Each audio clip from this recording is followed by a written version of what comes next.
جب جنگ یمامہ ہوئی اور آپس میں تلواریں بھیڑی، مسیلمہ کذاب اور اس کے حواری، علماء کی موجودگی میں بات کر رہا ہوں، مسیلمہ کذاب اور اس کے حواری بھاگ کر قلعے میں چھپ گئے اور صحابہ نے قلعے کا محاصرہ کر لیا۔ حضرت خالد بن ولید سیف اللہ پریشان ہو گئے کہ قلعے کے اندر کیسے جایا جائے، قلعے کے اندر کیسے گھس کر منکرین ختم نبوت کے کلیجوں کو نکالا جائے۔ حضرت خالد بن ولید رضی اللہ تعالیٰ عنہ پریشان تھے کہ قلعے میں کیسے گھسا جائے۔ ادھر اللہ کے نبی کے ایک صحابی غزوہ احد کے اندر اپنی تلوار کا لوہا منوانے والے حضرت ابو دجانہ رضی اللہ تعالیٰ عنہ سامنے آئے۔ سامنے آ کر صحابہ سے کہتے ہیں کہ میں ابو دجانہ ہوں جسے احد کے میدان میں حضور نے اپنی تلوار دی تھی۔ میں تم سے کہتا ہوں کہ اگرچہ میری عمر زیادہ ہو چکی ہے، تم سے قلعے میں گھسا نہیں جائے گا۔ تم ایسا کرو، مجھے اٹھاؤ اور اٹھا کر قلعے کی دیواروں سے اس طرف پھینکو، میں جا کر تمہارے لیے قلعے کا دروازہ کھولوں گا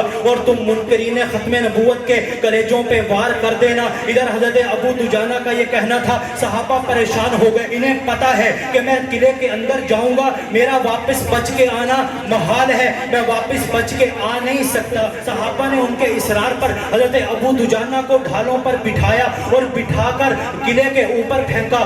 دیوار پھلانگ کر کے حضرت ابو دجانہ جا کر گرے۔ جب قلعے کے اندر گرے، ایک صحابی رسول کا ختم نبوت پر پہرا دیکھے، ایک صحابی رسول کا ختم نبوت کے لیے جان نچھاور کرنا دیکھے کہ جب ڈھالوں سے اٹھا کر قلعے کے اندر پھینکے، گرے اور ٹانگ ٹوٹ گئی۔ حضرت ابو دجانہ کی ٹانگ ٹوٹی، ہاتھ میں تلوار لی اور منکرین ختم نبوت کے سینے چیرتے ہوئے آگے بڑھتے چلے گئے۔ ٹانگ کی ہڈی ٹوٹی ہوئی ہے، ٹانگ گھسٹ رہی ہے، گھسٹتی ٹانگ کے ساتھ بھاگ رہے ہیں، وار کرتے جا رہے ہیں، سینوں کو چیرتے جا رہے ہیں۔ دروازے تک پہنچ گئے، دروازے کو کھولا۔ حضرت خالد بن ولید بجلی کی تیزی سے قلعے میں گھسے اور منکرین ختم نبوت کو شکست دی اور وہاں پہ مسیلمہ کذاب کو قتل کیا۔ یہاں بات قابل غور کیا ہے کہ صحابی حضرت ابو دجانہ جنہیں احد کے میدان کے اندر حضور نے اپنی تلوار عطا کی تھی، وہ حضرت ابو دجانہ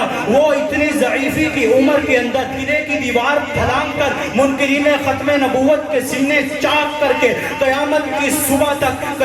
کی صبح تک لوگوں کو یہ پیغام دے کر چلے گئے کہ اگرچہ مجھے حضور نے اپنی تلوار عطا کی تھی، وہ میرا منصب الگ ہے، لیکن ختم نبوت پہ پہرا دینے کے لیے میں پیچھے نہیں ہٹوں گا۔ گویا کہ اقبال نے انہی کے لیے کہا تھا کہ یہ غازی یہ تیرے پر اسرار بندے جنہیں تو نے بخشا ہے ذوق خدائی، تو نیم ان کی ٹھوکر سے صحرا و دریا، سمٹ کر پہاڑ ان کی ہیبت سے رائی، تو عالم سے کرتی ہے بیگانہ دل کو عجب چیز ہے لذت آشنائی، شہادت ہے مطلوب مقصود مومن، نہ مال غنیمت نہ کشور کشائی۔ حضرت انور شاہ کشمیری رحمت اللہ تعالی علیہ بہاول پور کے مقدمے کے اندر اس حالت میں آئے کہ ان سے چلا نہیں جاتا تھا اور ختم نبوت کے پہرا دے کے انہوں نے جو جملہ کہا، فرمایا جو بندہ کسی نہ کسی کھاتے میں ختم نبوت کا دفاع کرتا ہے، حضور علیہ الصلوۃ والسلام پر اس کی شفاعت واجب ہو جاتی ہے۔